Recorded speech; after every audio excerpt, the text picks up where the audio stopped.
तो हम देखिए, हमारी पिछली क्लास में हम ये श्लोक डिस्कस कर रहे थे, एक बार इसको फिर से गा लेते हैं। तेषां सततयुक्तानां भजतां प्रीतिपूर्वकं ददामि बुद्धियोगं तं येन मामुपयान्ति ते। तेषां सततयुक्तानां भजतां प्रीतिपूर्वकं ददामि बुद्धियोगं तं येन मामुपयान्ति ते।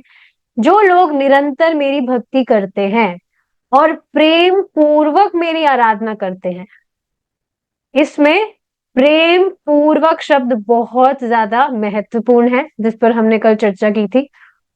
उन्हें मैं ऐसी बुद्धि देता हूं जिससे वे मेरे पास आ सकते हैं।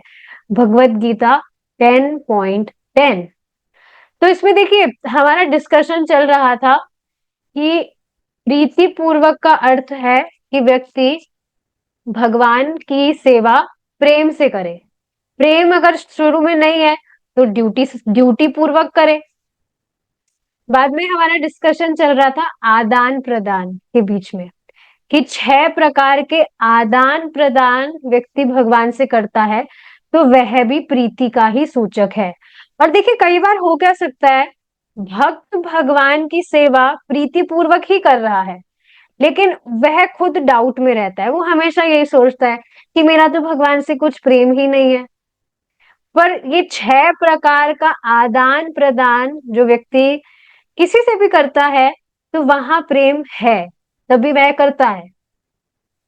जैसे हमने एग्जाम्पल लिया था ऑल्टर का ही, कि अगर प्रीति नहीं है तो आप देखेंगे ऑल्टर में मिट्टी भी व्यक्ति साफ नहीं करेगा, मिट्टी जमी रहती है। या जो फूल है वो भगवान को कैसे पसंद है, सुगंधित सुंदर फूल भगवान को पसंद है, वहां व्यक्ति का ध्यान नहीं जाएगा। बस शो के लिए सुंदर ऑल्टर दिखे, इस वजह से प्लास्टिक का फूल वहां पर रख देगा। तो ये छोटी छोटी चीजें हैं जिससे प्रत्यक्ष दिखता है कि व्यक्ति किस भाव से भगवान की सेवा कर रहा है। और ड्यूटी की भी बात आ रही है, तो यहाँ पर शास्त्र की आज्ञा के अनुसार वह भगवान की सेवा करता है। नहीं तो ड्यूटी पूर्वक तो ऐसे भी लोग ले आते हैं घर में भगवान का विग्रह, लड्डू गोपाल जी स्पेशली ले आते हैं, तो भाई अब ले आए हैं तो माखन मिश्री का भोग लगा ही देना चाहिए डेली। सॉरी, माखन भी नहीं, ओनली मिश्री, और वो भी इतनी सी कटोरी होती है, आप देखेंगे उसके अंदर भोग लगाया जाता है। मुझे अभी तक याद है, हमारे घर में बहुत पहले की बात है, ऐसे ही होता था। इतने इतने से ग्लास, आपने देखे कभी? इतने इतने से ग्लास होंगे, उसमें 2 घूंट पानी भी नहीं आएगा, और बिल्कुल इतनी छोटी छोटी सी वो, जो भी क्या बोलेंगे, कटोरी और जो भी प्लेट वगैरह होती है, वो उसमें, मतलब उसमें वो ऑफर करते हैं। या बाद में जैसे मेरे घर में जो मेरी मम्मी है, उनकी विषय में मैं बताऊंगी, तो वो कहीं से सुनकर आई होंगी कि भगवान को खाने का भी भोग लगाना चाहिए। तो जब वो खाने का भी भोग लगाना उन्होंने स्टार्ट किया था, तो भगवान की जो प्लेट का साइज था इतना सा, तो वो उतनी साइज की ही चपाती बनाती थी। मुझे अभी तक याद है, पूरी से भी छोटा जो साइज होता है, उस साइज की चपाती बनाती थी, और उस पर जो भी थोड़ी बहुत सब्जी रखती थी। तो अब पता नहीं इसको क्या कहेंगे, पर प्रभुपाद जी बताते हैं कि भगवान को इस तरह से हमें खाना अर्पित करना चाहिए, जैसे एक जवान बच्चे को जिस मात्रा में, मतलब जैसी खुराक एक जवान बच्चे को दी जाती है, आराम से 2-3 चपाती और सब्जी भरकर, इस तरह से।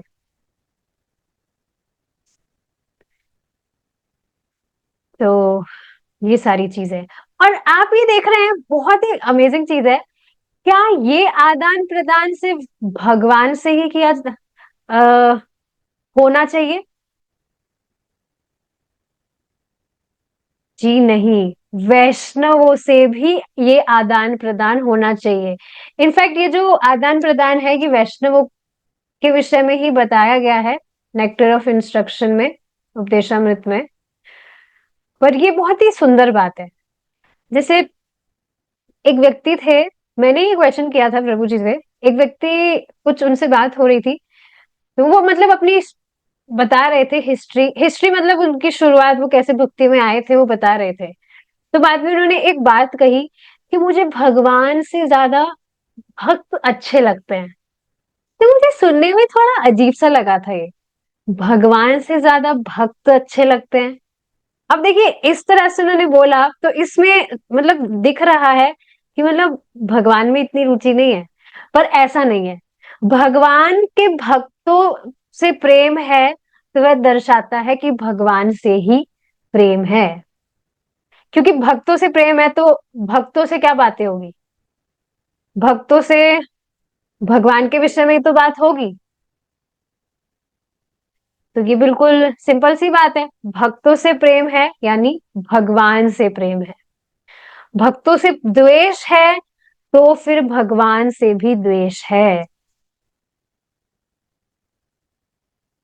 तो ये बहुत ही डीप डीप चीजें हैं जो बाहर से पता नहीं समझ में नहीं आती, इस पर विचार करने पर ही चीजें समझ में आती है।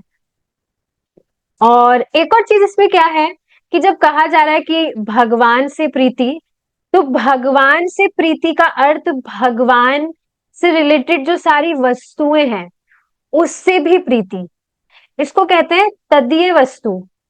तदीय वस्तु मतलब भगवान से रिलेटेड जो भी वस्तुएं होती है। तो आप देखेंगे जैसे फॉर एग्जाम्पल ये लैपटॉप ही है, तो अब ये भगवान की सेवा में काम में आ रहा है, इस वजह से इसको अच्छे से मतलब रखना, मतलब रखना रखना होता है। से आज ही मैंने उसको थोड़ा साफ वगैरह किया था, थोड़ी मिट्टी वगैरह हो गई थी इस पे, डस्ट नॉट मिट्टी, डस्ट वगैरह हो गई थी। तो भगवान की सेवा के लिए है, भगवान से रिलेटेड जो भी वस्तुएं हैं उनका भी बहुत अच्छे से ध्यान रखना, ख्याल रखना, because you are very much conscious कि ये भगवान की सेवा में उपयोग होगा। और ऐसे ही आप जैसे किचन में भी आप देखेंगे जो भी भगवान के बर्तन होते हैं, भगवान के बर्तन मतलब जिसमें आप भगवान को खाना ऑफर करते हैं, सिर्फ वे ही नहीं, जिसमें आप कुकिंग करते हैं वे भी भगवान के ही बर्तन हैं। ये चीज पता होनी चाहिए।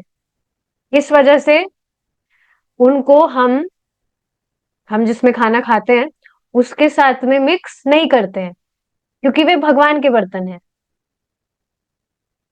तो पहले ये चीज मुझे पता नहीं थी, बाद में पता लगी।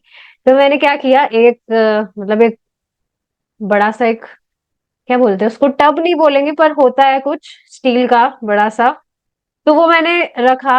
तो मैंने मतलब दो कंपार्टमेंट्स बना लिए, एक बड़ा वाला जिसमें सारे भगवान के बर्तन आएंगे और उसमें सब कुछ आ गया, कढ़ाई वगैरह, भगोनी वगैरह, चम्मच वगैरह, सब कुछ जो भी कुकिंग में काम में आता है, बेलन, परात वगैरह, एवरीथिंग। और एक छोटा सा एक और मतलब कुछ था स्टैंड टाइप, उसमें जो भी खाने पीने के बर्तन थे वो थे। तो घर वाले कंफ्यूज हो गए कि ये क्या है। तो मैंने कहा ये भगवान के बर्तन है और ये अपने बर्तन है जिसमें अपन खाते हैं। तो सब कंफ्यूज हो गए, इतने सारे भगवान के बर्तन, ये तो हमारे थे। मैंने कहा नहीं, ये भगवान की सेवा में काम में आते तो ये भगवान के ही बर्तन है। तो पहले तो बहुत प्रॉब्लम हुई थी, सबको कंफ्यूजन भी था, पर अब समझ में आता है कि हाँ कि ये भगवान के बर्तन है, क्योंकि इसमें भगवान के लिए कुकिंग होती है, हम उसमें नहीं खा सकते हैं, या उसको झूठे हाथ नहीं लगा सकते या मिक्स नहीं कर सकते हैं झूठे बर्तनों के साथ में। तो ये बात आप समझ रहे हैं?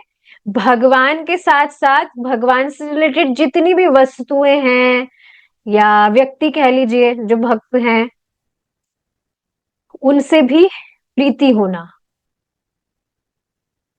और देखिए आगे भगवान क्या कह रहे हैं कि जो इस तरह से भजताम प्रीति पूर्वकम ददामी बुद्धि योगम तम, मैं उसे बुद्धि देता हूं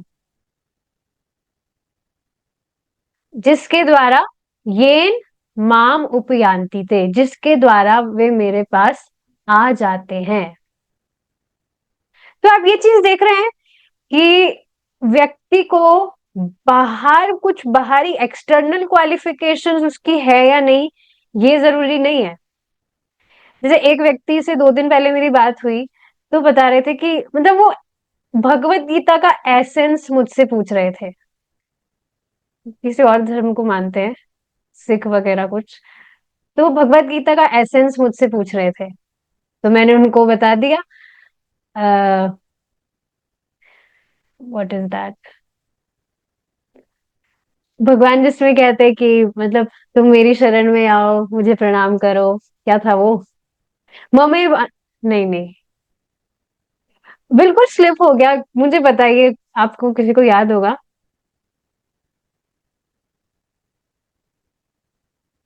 मन मना भव मत भक्तो मध्याजिमाम नमस्कुरु। यस, मुझे याद आ गया। ठीक है, तो ये मैंने उनको समझाया कि ये है भगवान कृष्ण सुप्रीम पर्सनालिटी, तो हम उनकी शरण में जाए। ये है भगवत गीता का एसेंस, कि हम उनके भक्त बने और हम उनको सर्व करें, क्योंकि हम, because we are fragmental part of Krishna, हम भगवान कृष्ण के अंश हैं। तो उन्हें संतुष्ट करके ही हम स्वयं संतुष्ट होंगे। तो बता रहे थे कि हाँ, लेकिन आप, अच्छी बात है, आप ये पढ़ते हैं, तो मतलब वो संस्कृत पर बल दे रहे थे। वो भी कुछ शास्त्र वगैरह पढ़ते हैं, तो वो संस्कृत में होंगे। तो वो संस्कृत पे बल दे रहे थे कि संस्कृत आनी चाहिए आपको। अगर भगवत गीता वास्तव में व्यक्ति वही समझ सकता है जिसको संस्कृत आती हो। पर यहाँ पर तो भगवान ऐसा नहीं कह रहे। संस्कृत आए या ना आए, यह जरूरी नहीं है। सबसे ज्यादा जरूरी क्या है कि प्रीति पूर्वक भक्ति करना आना चाहिए। और जब व्यक्ति इस तरह से प्रीति पूर्वक भगवान का भजन करेगा, तो भगवान उसे ऐसी बुद्धि देंगे जिससे वह भगवान के पास चला जाएगा। बुद्धि का मतलब समझ रहे हैं कि फिर वह वही सारे कार्य करेगा जो भगवान को संतुष्ट करने वाले हो। और एक और बात इस पर आप समझ रहे हैं, अगर व्यक्ति का प्रीति पूर्वक भाव है, जो भी वह काम कर रहा है, तो उसके दिमाग में है कि इससे कृष्ण संतुष्ट हो जाए। जैसे कल की बात है शायद, हाँ कल शाम की बात है, श्रीमद् भागवतम की क्लास जब स्टार्ट होने वाली थी, तो एक माता जी से मेरी बात हो रही थी। तो वो कुछ अपना काम वगैरह करती हैं, प्रोफेशनल काम है उनका। तो वो कह रही थी कुछ हाथ खर्चा वगैरह निकल जाए, इस वजह से मैं कर लेती हूँ थोड़ा काम। तो मैंने उनसे पूछा आपका खर्चा ही कितना है? तो उन्होंने स्पष्ट कहा नहीं, मेरा कुछ खर्चा नहीं है, मैं तो बस भगवान के लिए, ठाकुर जी के लिए मेरा कुछ हो जाए, मैं कुछ भगवान के लिए सेवा करना चाहूँ तो उसके लिए मेरा कुछ निकले, मतलब उसके लिए मैं कुछ अच्छे से, मतलब खुल के मैं भगवान के लिए ले सकूं सेवा के लिए, इस वजह से मैं काम करती हूँ। इस तरह से कुछ बता रहे थे।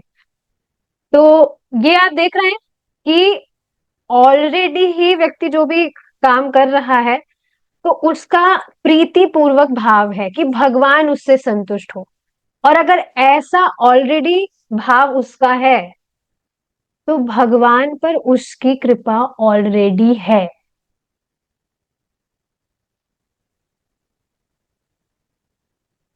कितना अमेजिंग है ना ये। जैसे कोई भी व्यक्ति भगवान की भक्ति कर रहा है, उसको समझ आ रहा है ठीक ठीक कि हाँ, भगवान की भक्ति करना जीवन का एकमात्र उद्देश्य है, कृष्ण की भक्ति करना जीवन का सार है, शास्त्रों का सार है। तो बस इसका अर्थ क्या है? भगवान पर उसकी भगवान पर, भगवान की उस पर पहले से ही कृपा है, तभी तो वो इस चीज को समझ पा रहा है।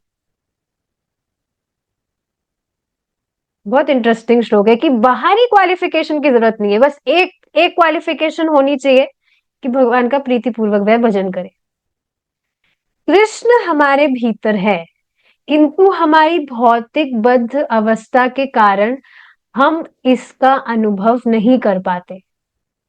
जो राक्षसी तथा आसुरी प्रकृति के हैं, राक्षसिम आसुरिम, वे इस भौतिक जीवन को ही सर्वस्व समझते हैं और इसी को जीवन का लक्ष्य मानते हैं कि उससे जितना आनंद उठाया जा सके उठा ले, जिंदगी ना मिलेगी दोबारा। सुना है आपने ये? और आप देखेंगे लोग मतलब बिना मतलब के गाने भी बना देते हैं ऐसी ऐसी बातों पर, और मूवीज तक बना देते हैं। जैसे आपको पता है, मुझे ये बात याद आ रही थी अभी कुछ दिन पहले ही, एक मूवी आई थी, पता नहीं आपने देखी थी कि नहीं। क्या नाम था उसका, तो मुझे याद भी नहीं आ रहा नाम। गॉड से रिलेटेड ही वो कोई मूवी थी। और उसमें कौन थे वो जो सेलिब्रिटी थे, वो मेरा लेक्चर तो नहीं सुनेंगे, पर उनका नाम शायद अक्षय कुमार था। हाँ, वो भगवान कृष्ण बनकर आए थे उस मूवी में। तो शायद ओ माय गॉड ऐसी कुछ मूवी थी वो। तो उसमें आप देखेंगे, मतलब क्या प्रचार कर रहे थे वो लोग, उस मूवी में क्या दिखाया था कि कुछ भी भगवान की विग्रह पूजा करने की कोई आवश्यकता नहीं है। और ठीक है, एक वो चीज दिखा रहे थे कि गरीबों की सहायता करनी चाहिए। पर आप देखिए, बिल्कुल फर्जी की बातें नहीं है। वो जो व्यक्ति था वो कोर्ट में चला गया और मैं भगवान से केस लड़ूंगा, उन्होंने मेरी बिल्डिंग गिरा दी, पता नहीं क्या क्या बिना मतलब की चीजें। तो जब वो मूवी आप देखेंगे, वो शायद हिट भी गई थी, काफी लोग उसको देखकर प्रेरित भी हुए थे। पर मेरे दिमाग में भी चीज आ गई थी उस टाइम पर कि हाँ, डीटी वर्शिप करने की तो कुछ जरूरत नहीं है, बिना मतलब ही लोग करते रहते हैं। और जो भी वो चीजें बता रहे थे कि मंदिर में वो शिव जी को जल चढ़ाते हैं तो वो नाले में चला जाता है, इससे अच्छा किसी गरीब को देना चाहिए, पता नहीं क्या क्या फालतू बातें। देख रहे हैं इस तरह से लोग कैसे ब्रेन वॉश करते हैं। कुछ भी नहीं, मतलब कुछ भी कंटेंट बना देंगे जिससे लोग भ्रमित ना हो तो भ्रमित हो जाए। तो कितनी ज्यादा भयानक चीज थी वो। तो ये चीज समझनी चाहिए कि मतलब पहले से ही दिमाग दिमाग में कचरा भरा होता है लोगों के, और ये बिना मतलब कि ये कंटेंट बनाकर लोग बाग और ज्यादा कचरा भर देते हैं। तो लोग यही तो सोच रहे हैं कि जितना आनंद उठाया जा सके उठाओ, जिंदगी ना मिलेगी दोबारा। वे ऐसा करने का प्रयास तो करते हैं, किंतु ऐसा करते हुए वे निरंतर पराजित होते रहते हैं। समझ रहे हैं ना, पराजित होने का मतलब कि सोचते हैं बस हम ये कर ले, फिर हम संतुष्ट हो जाएंगे। फिर बस बस ये एक बार संघर्ष है, फिर सारा संघर्ष समाप्त। और पता लगा, और उससे भी बड़ा संघर्ष चालू हो गया। तो सारे उनके जो प्रयास है वो सब विफल जाते रहते हैं।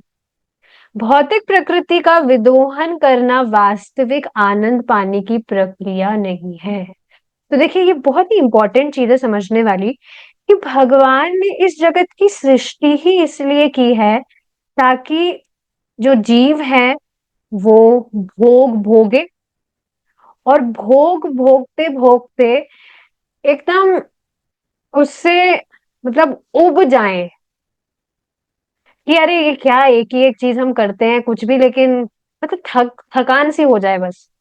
और फिर उबने के बाद में वे विचार करे कि क्या इससे भी परे कुछ है। और फिर अपना संबंध भगवान से ऊर्जान्वित करने पर वे प्रयास करें। तो ये भौतिक प्रकृति इस मतलब इस भौतिक प्रकृति का निर्माण इसलिए हुआ है कि लोग भगवान का भजन कर करके यहाँ से भगे, यहाँ से निकले। यहाँ से निकलने के लिए इसका जगत का निर्माण किया गया है, यहाँ पर बसने के लिए नहीं कि हम हमारा घर बसाए, हमारा परिवार बसाए, ये बनाए वो बनाए। सोचिए, अगर किसी भी व्यक्ति के दिमाग में ये चीज बैठ जाए तो कुछ भी वो बाहरी प्रयास करेगा क्या। आज सेम बात प्रभु जी बता रहे थे अभी की क्लास में, गीता की क्लास जो हुई थी, कि आप देखेंगे जो भी व्यक्ति समझ रहा है कि भगवान का धाम है और मैं वहां जा सकता हूं, भगवान का भजन करके मुझे भगवान के धाम की प्राप्ति होगी, तो क्या वह वास्तव में इस जगत की जो भी सिचुएशंस हैं, परेशानियां हैं, उसमें ज्यादा दिमाग लगाएगा क्या, ज्यादा फंसेगा क्या, वो सोचेगा क्या। पर अगर इस तरह से वह कर रहा है तो मतलब अभी वह भगवान के धाम जाने के लिए रेडी नहीं है।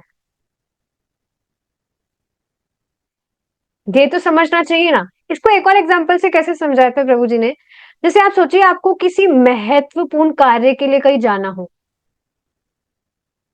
अभी आप वहां गए नहीं है, लेकिन फिर भी आपके दिमाग में कैसे प्लानिंग चलती रहती है निरंतर, कि हम वहां पर जाएंगे, वहां पर कैसे क्या होगा, हम ऐसे करेंगे, वैसे करेंगे, ये करेंगे, वो करेंगे।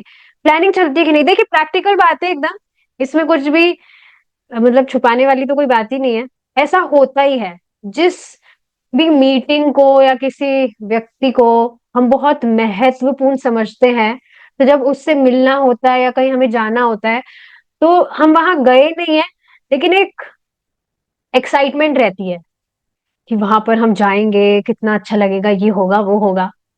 अब सोचिए, इस तरह से हम भगवान के विषय में तो डेली सुनते ही हैं, तो इस तरह के थॉट्स अगर दिमाग में आए कि भगवान के धाम हम जाएंगे, वहां पर हम भगवान के साथ रहेंगे, भगवान किस तरह से सेवा करेंगे, और भगवान हमारा जो शाश्वत नाम है उससे एक दिन हमें पुकारेंगे।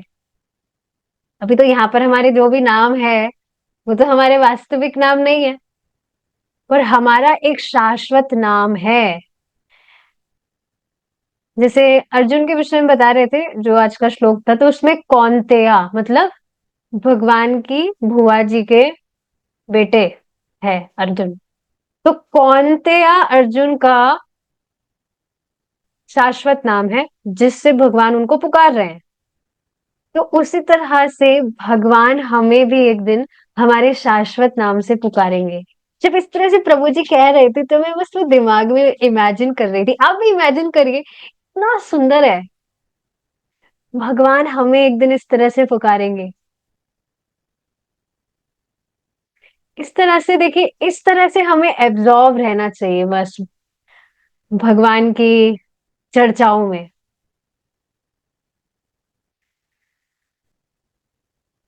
सोचिए, सिर्फ सोचने मात्र से ही कितना मतलब सुख देने वाला है ये।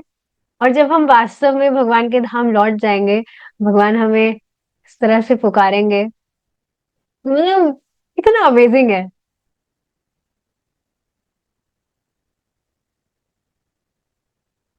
तो आप देखेंगे, ये सारी जो चीजें हैं ये श्रवण से ही आती हैं। तो बस मैं उस दिन का ही वेट कर रही हूँ, मतलब जब हमारी प्रभुपाद जी की जो बुक्स हैं वो कंप्लीट होगी, तो हम भगवान के सुंदर सुंदर पास टाइम्स डिस्कस करेंगे।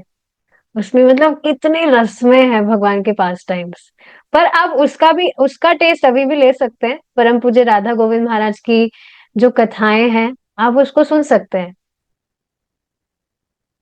आप देखेंगे, मतलब भगवान जो भी लीलाएं करे हैं, जब हम इस तरह से श्रवण करते हैं, तो वो दिमाग में एक मूवी की तरह चलता है। इमेजिन हम कर पाते हैं कि भगवान इस तरह से कर रहे हैं, इस तरह से कर रहे हैं। जैसे भी शाम का जो चल रहा है, भगवान का जो वराहदेव का अवतार हुआ है, भगवान इस तरह से प्रकट हुए हैं, तो वो एकदम मूवी की तरह नहीं चल रहा कि ब्रह्मा जी की नाक से जो भगवान है वराहदेव के रूप में प्रकट हो गए, अंगूठे के साइज के थे, फिर एकदम से ही हाथी के साइज के हो गए। तो एकदम सब कुछ मूवी की तरह ही तो है। भगवान के पास बहुत ज्यादा अमेजिंग है। और यहाँ की मूवी वगैरह तो एकदम, आप देख रहे हैं, एक बार व्यक्ति को भगवान की कथा का टेस्ट मिल गया ना, तो ये मूवी वगैरह तो सच में कचरा ही लगेगी। आपको नहीं लगता? बिल्कुल कचरा चीजें हम देखते थे पहले, और सब कुछ उसमें कोरा झूठ। कितनी बार वो एक ही हीरो बेचारा, कितनी बार तो वो मर जाता है किस किस मूवीज में, कभी उसका क्या हो जाता है, क्या हो जाता है, और उस झूठ को देख देख कर लोग कितना खुश हो जाते हैं। और हम भी उन लोगों में से ही थे। पर आप सोचिए, कितनी बड़ी मूर्खता है ये। या मैं सोचती हूँ कि जो भी वो फिक्शन या नॉन फिक्शन जो भी उसको बोलते हैं, वो जो बुक्स पढ़ते हैं लोग, तो उसमें सब कुछ ही तो, कितना सब कुछ झूठ ही तो होता है, और उसको पढ़ पढ़ के कितना वो खुश हो जाते हैं सब लोग। पर वास्तविकता का आस्वादन करने में जो आनंद है, वो इन फेक चीजों में कहाँ है? तो जब व्यक्ति को वास्तविकता का आनंद प्राप्त होगा, को टेस्ट मिलेगा, तब उसको समझ आएगा कि ये सारी चीजें कितनी टेस्टलेस है, भौतिकतावादी चीजें। इसमें तो कुछ सच है ही नहीं। तो भौतिक प्रकृति का विदोहन करना वास्तविक आनंद पाने की प्रक्रिया नहीं है। यदि हम वास्तविक आनंद खोजना चाहते हैं तो हमें कृष्ण भावनामृत को अपनाना होगा। भौतिक जगत में समस्त सुखों का आदि और अंत होता है, किंतु कृष्ण में असीम सुख है और उसका अंत नहीं होता। इस सुख की प्राप्ति के लिए हमें मात्र कुछ समय निकाल कर हरे कृष्णा कृष्णा कृष्णा हरे हरे, हरे राम राम राम हरे हरे का जप करना होगा। तो देखिए, ये बहुत ही ज्यादा इजी चीज है कि आप किसी व्यक्ति को अगर भगवान के विषय में बता भी ना, मतलब वो आप तो बता सकते हैं, पर आप उस वो व्यक्ति समझे ना फिलॉसफी, तो आप बस उसको माला जप करने के लिए कह दीजिए, कैसे ना कैसे करके। बस एक बार उसने चैंटिंग करना स्टार्ट कर दिया तो अब भगवान उसको बुद्धि देते जाएंगे। जैसे आज जो इंग्लिश की क्लास थी उसमें ये डिस्कशन चल रहा था कि उसमें मतलब धीर पुरुष कौन है उसके विषय में चर्चा हो रही थी। तो उसमें हरिदास ठाकुर जी का एग्जाम्पल बताया गया था कि कैसे वैश्या उनको डिस्टर्ब करने आई थी, पर वो कुछ भी डिस्टर्ब नहीं हुए। बल्कि उन्होंने क्या किया, वो जानते थे कि ये किस उद्देश्य से यहाँ पर आई है, लेकिन हरिदास ठाकुर जी ने उसको भगाने की जगह या खुद भागने की जगह क्या कहा कि ठीक है, तुम आई हो, अच्छी बात है, मैं तुम्हारा सम्मान करता हूँ, तुम कुछ देर रुक जाओ, मैं मेरा जप कंप्लीट कर लूं, फिर मैं तुमसे बात करूंगा। तो ऐसे करते करते 3 दिन निकल गए, पर उनका तो जप पूरा, आपको पता है कितना नाम वो जप करते हैं।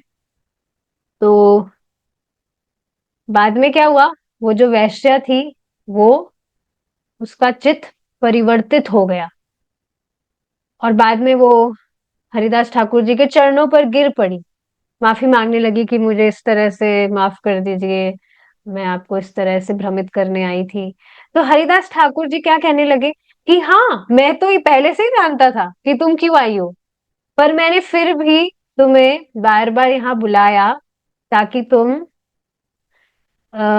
महा मतलब जो भी मैं चैंटिंग कर रहा था, मैं जप कर रहा था, वो तुम सुनो और तुम परिवर्तित होकर भक्त हो जाओ। तो आप सोचिए, ये जो एक्सट्रीम फेथ है भगवान के नाम पर, ये वास्तव में हमें डेवलप करने की जरूरत है। और ये कैसे कल्टीवेट होगा, निरंतर भगवान का श्रवण करने से। आप सोचिए कितनी बड़ी बात है ये कि हरिदास ठाकुर जी वैसे भी शुद्ध भक्त हैं, पर फिर भी उस वैश्य को कुछ भी फिलॉसफी नहीं समझाए कि भाई तुम अधर्म के रास्ते पर चल रही हो, ये अच्छी बात नहीं है, तुम ऐसे कर्म कर रही हो, तुम नरक में गिर सकती हो, ये वो कुछ भी उसको प्रचार नहीं किया। बस अपना नाम जप कर रहे थे, और नाम जप जोर जोर से करते थे, बोल बोल कर। तो सिर्फ वो मतलब भगवान के नामों को सुन सुन कर उसकी चेतना परिवर्तित हो गई, and I can really relate with this. मुझे याद है जब मैंने वो जो सात्विक मूवमेंट वालों की वर्कशॉप अटेंड की थी, तो वो शुरू में हरे कृष्णा कीर्तन चलाकर उस पर डांस करवाते थे। सुबह 5 बजे 5 AM चैलेंज था वो। तो सुबह 5 बजे नींद खोलने की उनकी ट्रिक थी कि उठते ही पहले डांस करो। सारी नींद गायब हो जाएगी। तो पहले ही दिन जब मैंने अटेंड किया, जिसमें हरे कृष्णा कीर्तन उन्होंने चलाया, और वो इतना अमेजिंग कीर्तन था, बहुत ही एनर्जेटिक, कोई भी उसको सुनेगा वो डांस के बिना रह ही नहीं सकता है उसके ऊपर। हरि नाम संकीर्तना नाम है उसका, नहीं क्या नाम है, जो भी नाम है, लेकिन हाँ, उसको सुनने के बाद में बस मेरा मन कर रहा था मैं उसको बार बार सुनूं। तो आप यकीन नहीं करेंगे, मैं जो भी काम करती थी मैं बस उसको साइड में चलाकर सुनते सुनते मैं करती थी। उस टाइम पर तो मैं कुछ चैंटिंग वगैरह भी नहीं करती थी, पर अपने आप ही वो हरे कृष्णा कीर्तन मुझे बहुत अच्छा लगता था। बार बार मैं उसको सुनती थी, बार बार। और स्पेशली लास्ट वाला जो पार्ट था उसको मैं वेट करती थी, क्योंकि उसमें बहुत ही ज्यादा तेज स्पीड में भक्त गाते थे कि बस व्यक्ति एकदम पागलों की तरह डांस करने लगे। इतना अमेजिंग एनर्जेटिकली वो एनर्जेटिक कीर्तन था वो। तो हाँ, ये चीज मतलब उस टाइम तो मुझे नहीं पता थी, पर अब मैं इस चीज को ऑब्जर्व करती हूँ कि किस तरह से बार बार भगवान का कीर्तन सुनने से अपने आप ही जो मतलब भक्ति से रिलेटेड जो भी चीजें थी उस पर उसके लिए एक अलग ही अट्रैक्शन था। मुझे स्पिरिचुअलिटी से तो कभी कुछ मतलब ही नहीं था पहले, मतलब ऐसा नहीं, कुछ भी जो बताया जाता था, कुछ भी पूजा वूजा करने का, तो घर वाले बताते थे, बस उनके कहने पर मैं कर देती थी, तो मुझे पता नहीं था मुझे ये करना क्यों है, और मुझे अच्छा भी नहीं लगता था वो। पर आप देखेंगे, जो हरे कृष्ण महामंत्र है, इसका स्वभाव ही है कि कोई भी व्यक्ति इसको जपता है या निरंतर इस तरह से सुनता है, तो भगवान के प्रति उसका जो आकर्षण है वह बढ़ने लगता है। तो ये बिल्कुल ऑर्डिनरी चीज नहीं है। कोई भी व्यक्ति आप उसको कन्विंस कर दीजिए एक बार माला जप करने को, वो एक माला भी डेली कर रहा है, तो बहुत बड़ी बात है। बहुत बहुत बहुत बड़ी बात है। एक माला भी नहीं, अगर 11 बार भी करना उसने शुरू कर दिया, तो ये जो भगवान के नाम है, कितनी तेजी से उसकी अविद्या को काट रहे हैं, इसका कोई कोई कैलकुलेशन है ही नहीं। जब एक नाम ही अनंत जन्मों के पापों को ध्वस्त कर देता है, तो अब जो इस तरह से निरंतर भगवान का नाम ले रहा है कितनी भी बार, उसका तो कहना ही क्या। तो इस तरह से भक्तों को बस प्लानिंग करते रहना चाहिए, या आप कभी कभी जो भी आपके जिसको भी आप जोड़ना चाहते हैं उनको आप हरे कृष्णा कीर्तन आप भेज सकते हैं, कीर्तन सुने। कई लोग होते हैं उनको कीर्तन सुनना बहुत पसंद है, या गाना सुनना बहुत पसंद है, तो हरे कृष्णा ट्यून आप देखेंगे कितनी अमेजिंग अमेजिंग तरह से भक्तों ने मतलब गाते हैं, अलग अलग अमेजिंग ट्यून्स में। कोई साधारण भौतिकतावादी जो व्यक्ति है, उसको भी हरे कृष्णा जो कीर्तन है वो अच्छा लगता है, क्योंकि इस तरह से बहुत भगवान को प्रसन्न करने के लिए अलग अलग तरह से गाते हैं। तो आप कीर्तन भेज सकते हैं, किसी भी तरह आप कर सकते हैं। तो ये बहुत ही इजी प्रोसेस है। प्राचीन काल में बड़े बड़े ऋषि मुनि तथा देवतागण परमेश्वर के साक्षात्कार हेतु सारा जीवन लगा देते थे, तो भी सफलता हाथ नहीं लगती थी। इस युग के लिए चैतन्य महाप्रभु ने भगवत साक्षात्कार की एक सुगम विधि प्रदान की है। इसके लिए केवल ध्यान पूर्वक श्रवण करना होता है। तो कल की ही बात है, मतलब मैं इस पर सच पर विचार कर रही थी कि मतलब जहां पर मैं हूँ, यहाँ से बाहर के जो अलग अलग सिटीज हैं या कंट्रीज हैं, वहां पर तो अच्छा मेरा चल रहा है, मतलब मैं लोगों को बताती रहती हूँ, पर मेरी कॉलोनी में किसी को महक भी नहीं है कि ये कर क्या रही है। सच में किसी को कॉलोनी में पता ही नहीं है। तो मैं कहीं बाहर जाती नहीं हूँ, मैं घर में ही रहती हूँ, और सच में पता नहीं है किसी को भी। तो कल ही हमारे पड़ोस में एक आंटी जी रहती हैं, तो मतलब बहुत अच्छी है, शी इज वेरी नाइस, और हमेशा मुझे हरे कृष्णा वो बोलती थी। तो मेरी बस इच्छा हुई कि मैं उनसे बात करूं। तो ऐसे ही बात करते करते पता लगा कि उनको मतलब अच्छा लगता है ऐसे भक्ति से रिलेटेड वो कुछ करे, लेकिन वो कुछ मतलब कुछ कर नहीं पा रही थी, क्योंकि कुछ पता ही नहीं था कि करना क्या है। उनसे मैंने पूछा कि आप माला जप वगैरह कुछ करते हैं, तो उन्होंने कहा हाँ करती हूँ, मैं ओम नमः शिवाय करती हूँ, एक माला करती हूँ, और तो मुझे कुछ पता नहीं है। तो मैंने उनको कहा कि आप हरे कृष्णा महामंत्र जानते हैं, उसको करिए ना। तो शी वाज लाइक कि हाँ हाँ मैं करूंगी, आप मुझे बताइए कैसे करना है, क्या मंत्र है। तो मैं कल ही गई थी और उनको एक कार्ड में देकर आई थी, उस पे हरे कृष्ण महामंत्र लिख रहा था, तो उनको मैंने बताया।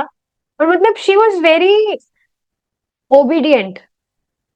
मतलब एक होता है ना, किसी व्यक्ति को आप बता रहे हैं तो वो बहुत उत्साहित है कि हाँ, आप जो बताएंगे आप बिल्कुल सही बता रहे हैं और हम उसको फॉलो करेंगे, मतलब जेन्युइनली। तो मैं वो उनकी उस उनमें देख रही थी वो, कि अरे वाह, मैंने इतनी देर क्यों कर दी, मैंने इनको पहले क्यों नहीं बताया। तो उन्होंने कल से चैंटिंग करना स्टार्ट किया। फिर बाद में उनके जो बेटे हैं रहते हैं, तो उनको भी मैंने इस तरह से बताया था कि मतलब मैंने उनसे कहा था कि मैं कुछ बुक्स मंगा रही हूँ, प्रभुपाद जी की स्मॉल बुक्स, तो उसको हम साथ में पढ़ सकते हैं। आंटी जी को मैंने कहा था, तो उन्होंने कहा ठीक ठीक है, आप बोलना, मैं सुनूंगी। तो बाद में मैंने उनको बताया कि मैं इस तरह से क्लासेस वगैरह भी करती हूँ। तो उन्होंने कहा था, तो मैं क्लासेस ज्वाइन कर लूंगी ना, आप मुझे क्लासेस के बारे में बताइए। तो अभी क्लासेस तो नहीं, पर पहले की मतलब जो स्टार्टिंग से क्रम से आप देख रहे हैं, हम क्रम से चल रहे हैं। अगर स्टार्टिंग में ही व्यक्ति इस मतलब इन बुक्स को सुनेगा तो उसको कुछ समझ ही नहीं आएगा। बिल्कुल जो नया बच्चा है, मतलब बच्चा समझ रहे हैं, जो बिल्कुल नया है कृष्ण भावनामृत में, तो उसको एकदम से अभी ये यहाँ पर जो बातें कर रहे हैं हम, प्रीति पूर्वक प्रेम पूर्वक, कुछ समझ ही नहीं आएगा। तो इसलिए स्टार्टिंग से जो बुक है कृष्ण की ओर, वहां से जब उन्होंने सुनना स्टार्ट कर दिया है, तो बस मैं ये चीज बता रही हूँ कि आप अपने आस पास भी देखेंगे तो काफी लोग आपको मिल जाएंगे जो प्रतीक्षा कर रहे हैं कि हमको कोई बताए। तो वो सेम यही चीज वो आंटी जी कह रही थी कि बस मैं तो चाह ही रही थी कि कोई मुझे बताए, अच्छा हुआ आपने मुझे बता दिया, मैं इस तरह से करूंगी चैंटिंग, सब कुछ वो सब कुछ पूछ रही थी मुझसे। तो आप देख रहे हैं, मतलब मैं बताना क्या चाह रही हूँ, ऐसे लोग हैं जिनको आप बताएंगे तो वो बहुत मतलब बैठे हैं कि कोई उनको आकर बताए और हम स्वीकार करें। बस हमें प्रयास करते रहना चाहिए।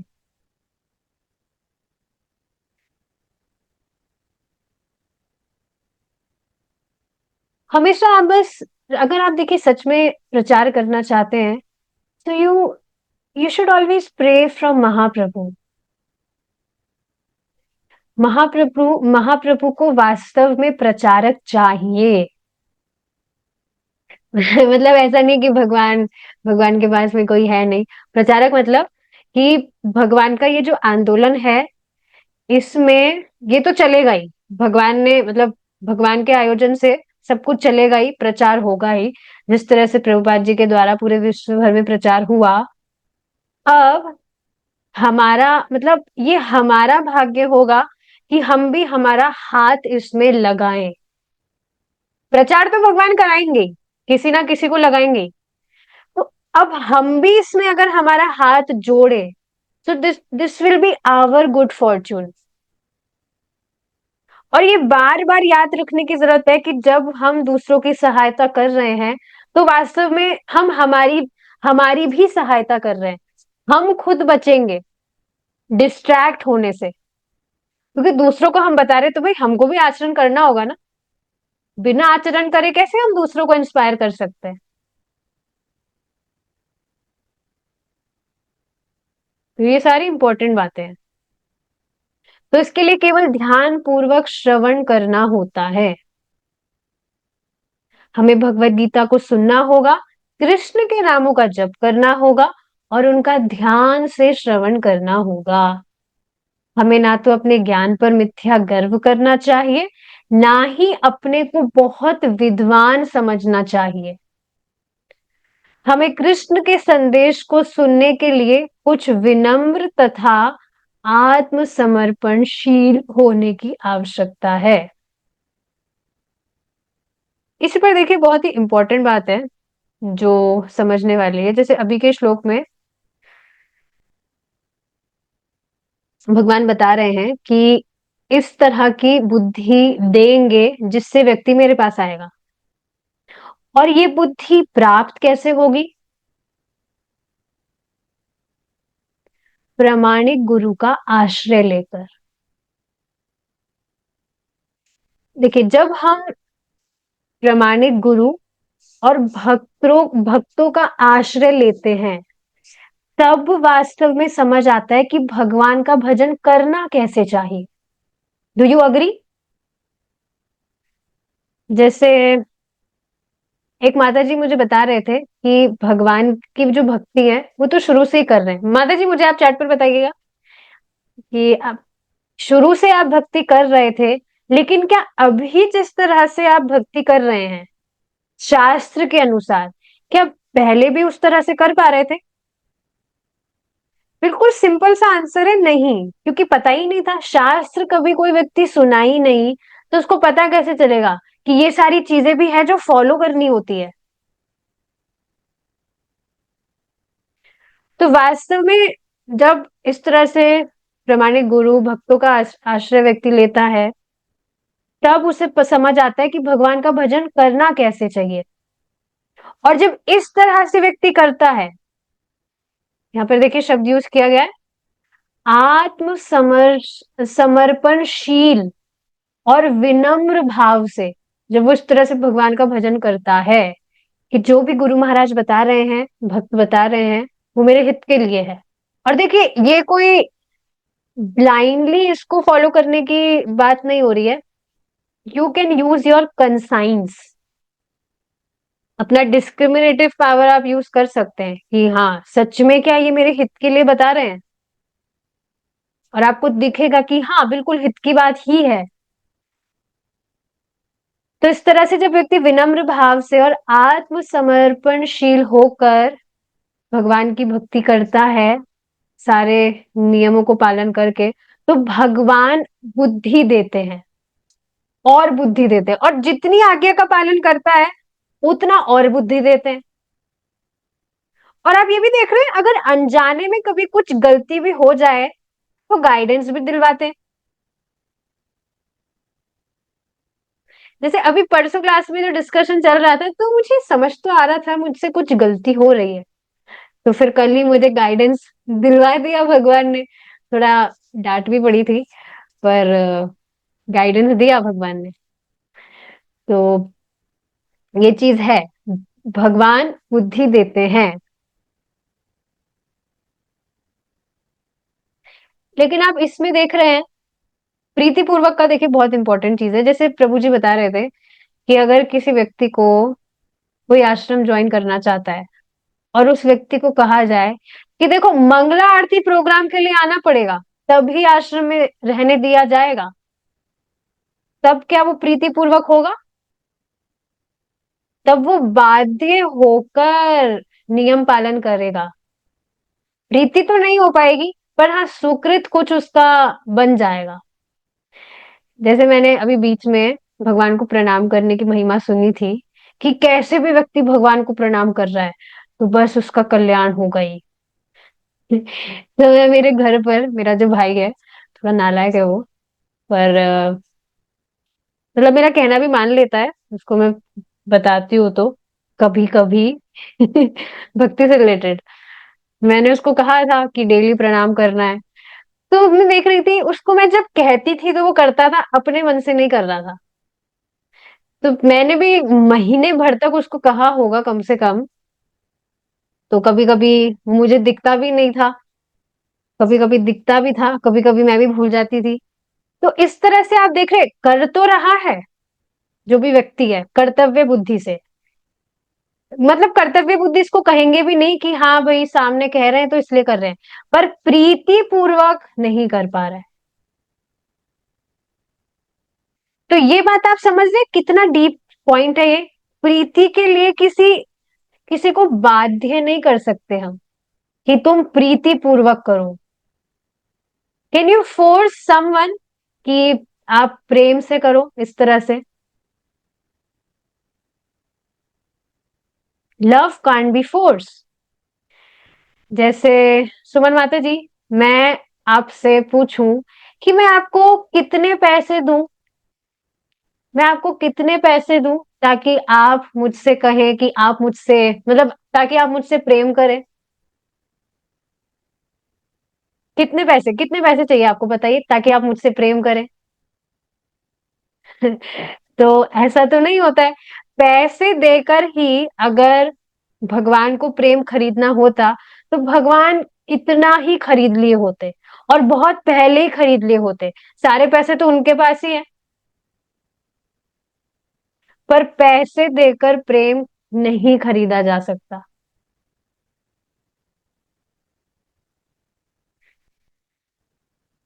तो ये कुछ इंपॉर्टेंट चीजें हैं जो व्यक्ति को याद रखना चाहिए कि कितनी बार ये बातें बताई गई है, फिर से मैं रिपीट करूंगी। That Krishna can wait for us for millions and billions of birds.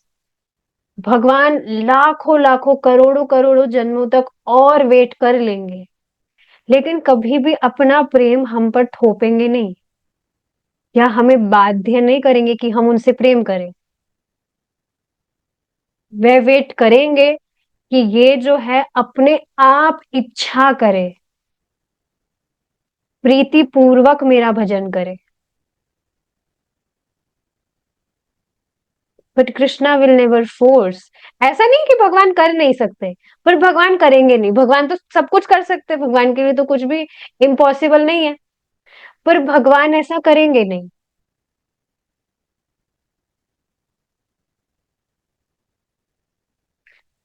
ठीक है, आगे का जो डिस्कशन है हम आगे कंटिन्यू करेंगे अगर भगवान ने चाहा तो। Will stop here now. Hare Krishna. जय श्रीला प्रभुपाद।